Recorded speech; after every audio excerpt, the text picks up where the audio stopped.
هذه واحد من الشواطئ الرائعة جدا، شواطئ الوجه، صخري ورملي بنفس الوقت.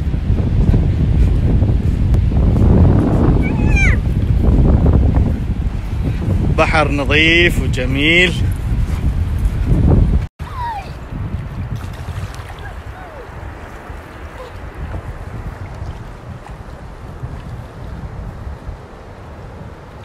في البحر؟ اي نعم، انا احب البحر هذا. لا هناك الازرق فيه سمك وهنا ما فيه. هذا لسان طالع من البحر بعد ضباب 15 كيلو.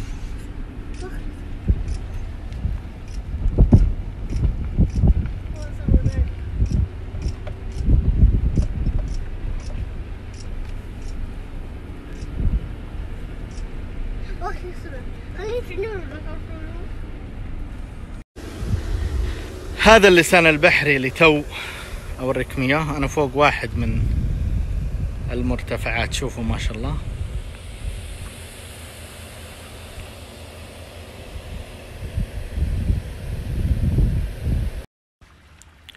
هذا نفس المكان، انا في كهف الان بعد ضبا. شوفوا كيف المكان.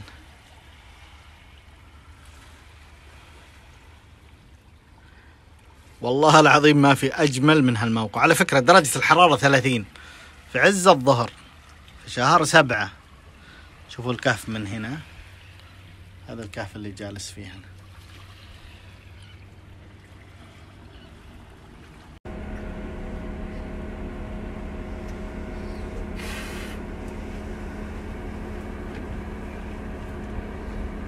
هذه منطقة شرم وصلنا لها، فيها مشروع عملاق، قصور ملكية بإذن الله. سيكون صيف حافل في هذه المنطقة إن شاء الله. هذه رحلة بحرية إن شاء الله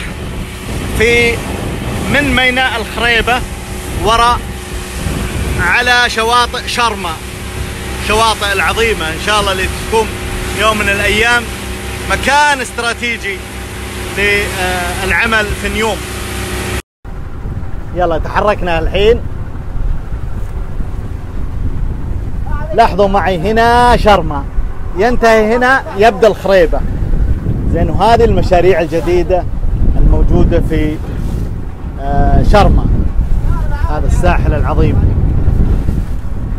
شوفوا البحر الأحمر وجماله.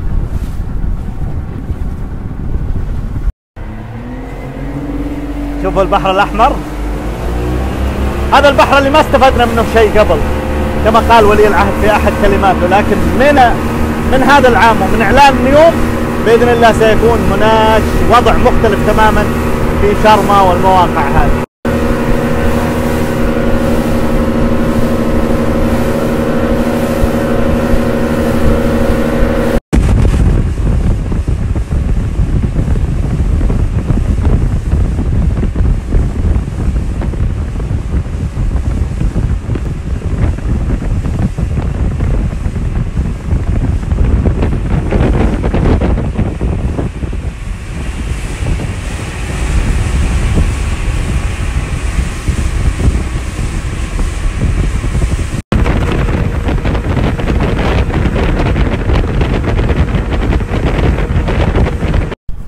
هذه جزيرة أم سديرات اللي فيها سدر، ينبت فيها السدر ويكثر فيها النورس، صح؟ ويكثر فيها طائر النورس يتوالد هنا. طبعا هذه داخل البحر الأحمر، جزيرة وصلنا لها بالقارب، نبي ناخذ عليها لفة ونشوفها بشكل أوضح. لكن كل اللي فيها سدر، هم يسمونها جزيرة أم سديرات. شوفوا النورس هنا، شوفوا الجزيرة من أعجب الجزر.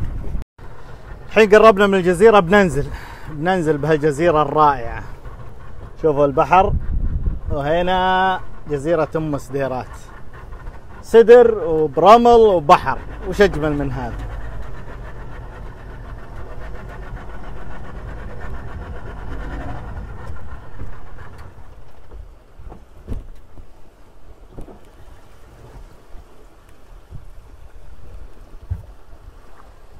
وصلنا الجزيرة بحمد الله. لازلنا احنا بهالجزيرة الرائعة، ما نبرايح من هنا خلاص أبسكن. طبعا احنا الظهر الحين صح؟ درجة الحرارة كم؟ الثلاثينات يعني 34 33. هذا احنا نزلنا على جزيرة أم ستيرات. شوف الشاطئ الرملي، ترى ما هي لي هذه، لقيناها في الجزيرة.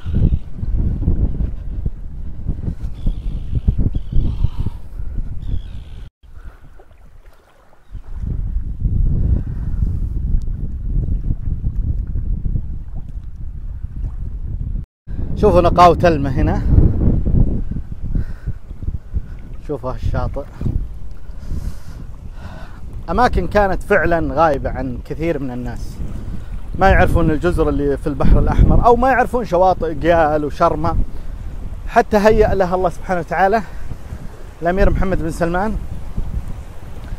اللي يتردد على هالمناطق ويعرف قيمتها. احنا ما كنا مستفيدين من البحر الأحمر أبدا.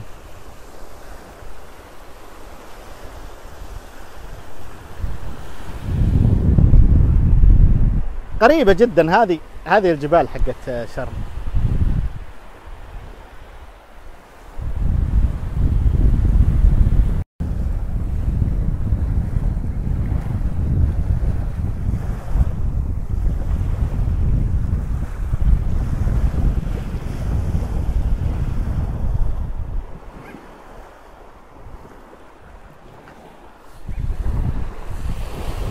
طبعا كله نورس ما شاء الله.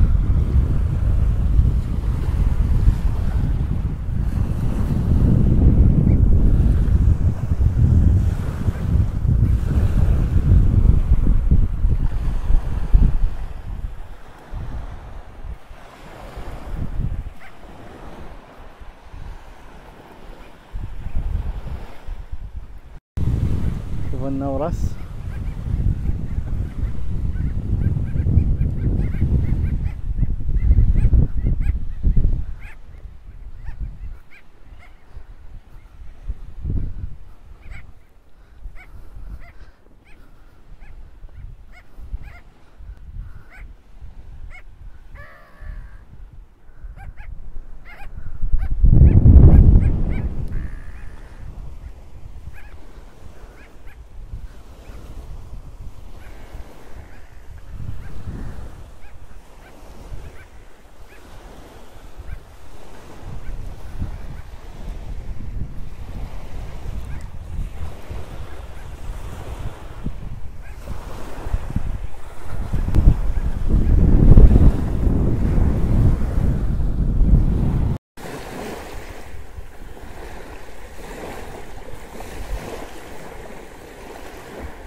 والله العظيم من الأماكن اللي ما تنمل أبدا.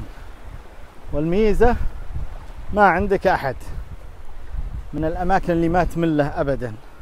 أنا من عام 2002 أتردد على منطقة قيال وشرمة، ما مليت هذه الأماكن أبدا. أجي أنا وعيالي هنا نسبح بالبحر، صح ما في سكن ما في أكل، بس في النهاية إحنا نصلح أكلنا ونسكن يعني في أي مكان موجود.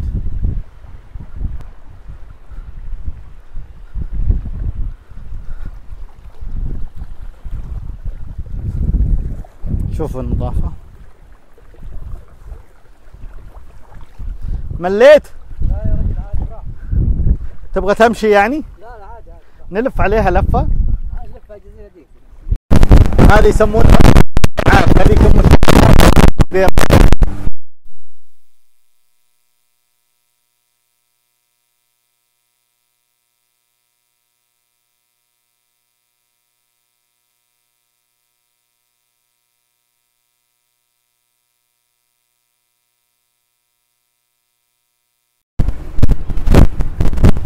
وصلنا هاللسان الرملي وسط البحر. سبحان الله،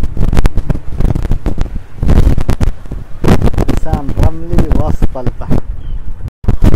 الحين بنلبق على الجزيرة. تعرفون نلبق وش معناه؟ شوفوا هذا لسان رملي ثاني بسيط جدا على الشاطئ. بالله عطنا العلبة هذه، لا تخليها، خلنا ناخذها معانا.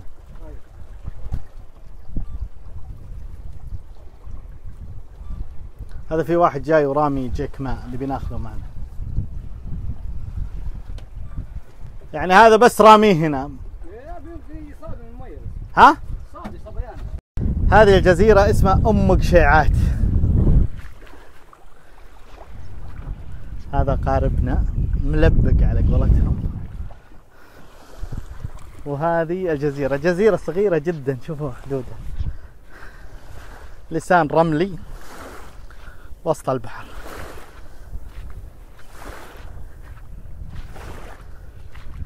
جميل جدا.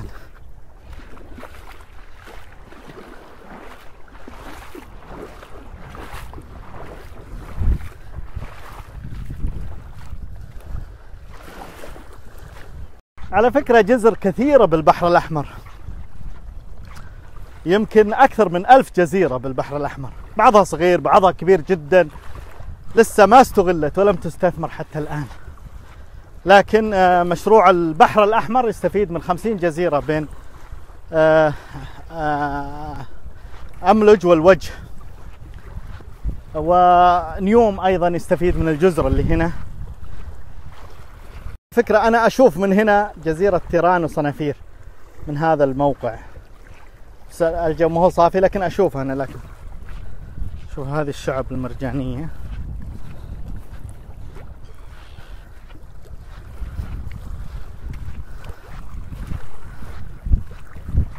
شوف هذه القشيعات اللي مسمات عليها أم قشيعات. أم قشيعات فعلا قشيع، يمكن 4 أو 5 أشجار صغيرة. هنا ما صار رملي، هنا شعب مرجانية.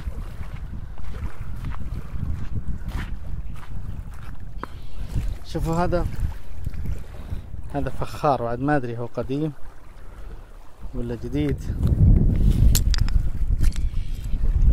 هذا أيضا بس يمكن جايبه هالبحر من مكان ثاني.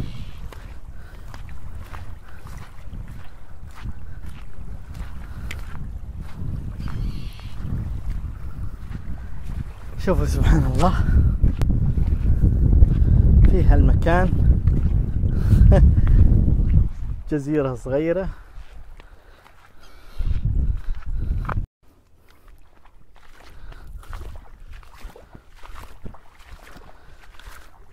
كل ما يخطر على بالكم كائنات بحرية موجود، كل شيء قواقع، كل حاجة على قولتهم. إذا بغيت صخري طرفها هنا، طرفها الغربي صخري، الطرف الشرقي رملي. عجيبة.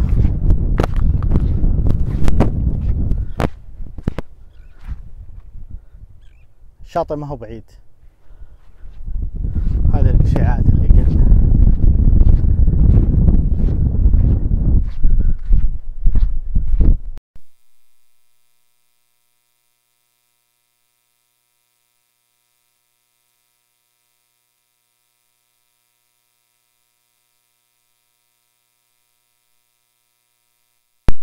كيف الرمل. ايوه بنمشي من هنا. الله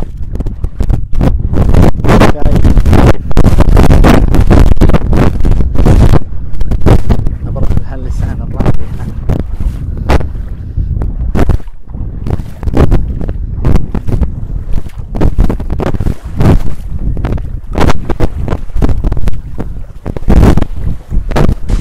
ما في مكان بالعالم يوازي هذا المكان. لا تقول لي هواي لا تقول لي مالديف، لا تقول لي ما في مكان يوازي هذا المكان. بحر أحمر يلا من فضلك بالسعودية. لا تقول لي هواي موريشيوس ما ادري وشو، ما في اجمل منك تسويه انك تجي لهالاماكن.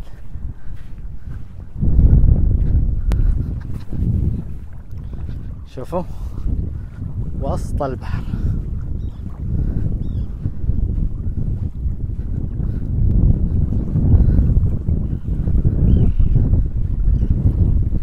هذا نورس.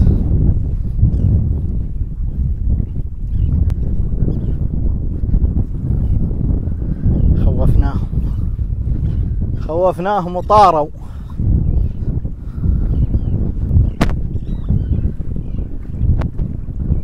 ما ادري انتم مستمتعين مثل ما انا مستمتع ولا انا بس قاعد اصور كذا. والله العظيم انه متعة، قسما بالله العظيم انه متعة. يا الله.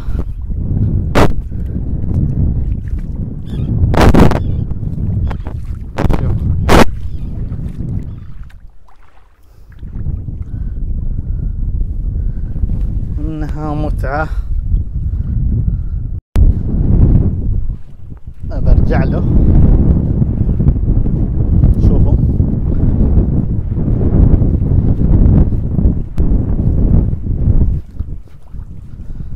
ميزة الشمال هنا، الشمال الغربي، انه مو حار. درجة الحرارة الظهر تقدر تطلع البحر، تقدر تروح.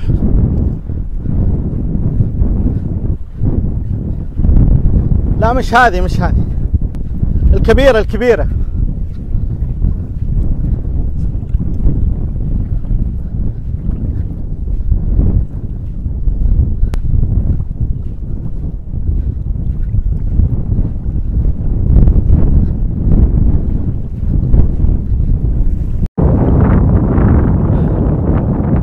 هذا القارب يحركه بيده. باخذ لكم لفة كذا سريعة بعدين بترككم ببدأ اصور عاد.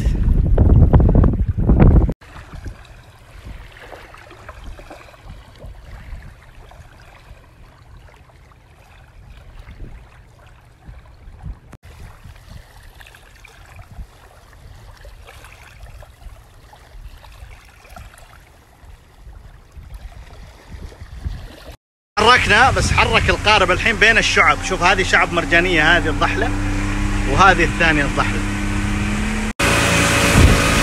وتحركنا.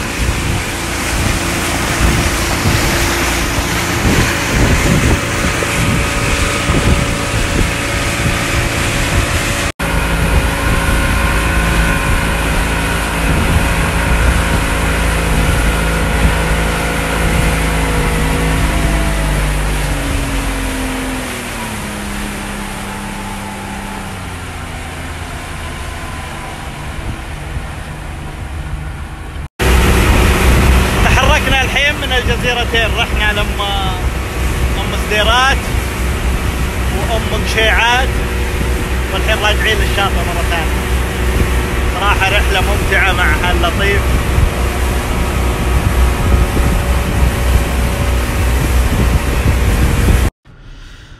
هذا سرع على صرافة الراجحي، ما في غيره، صرافة وحيدة. هذه رأس الشيخ حميد، هذه جزيرة تيران.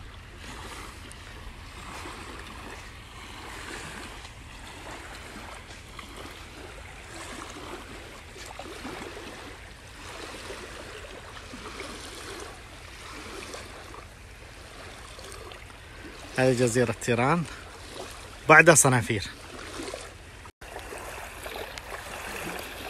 شاطئ رملي طبعا يعد. هذه رأس الشيخ حميد، هي الجزء المقابل لشرم الشيخ. احنا عندنا رأس الشيخ وعندهم شرم الشيخ. زي ما قلت لكم هذه جزيرة تيران، أول جزيرة تيران، هو جبل طبعا. هذه الجزء الثاني من جزيرة، من رأس الشيخ حميد. هذا تيران واضح الآن قدامكم. هذه أقرب نقطة لجزيرة تيران من السواحل السعودية. هذه الجبل،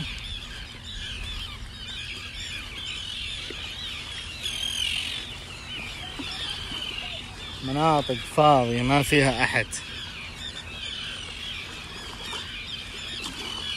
ما فيها إلا النورس.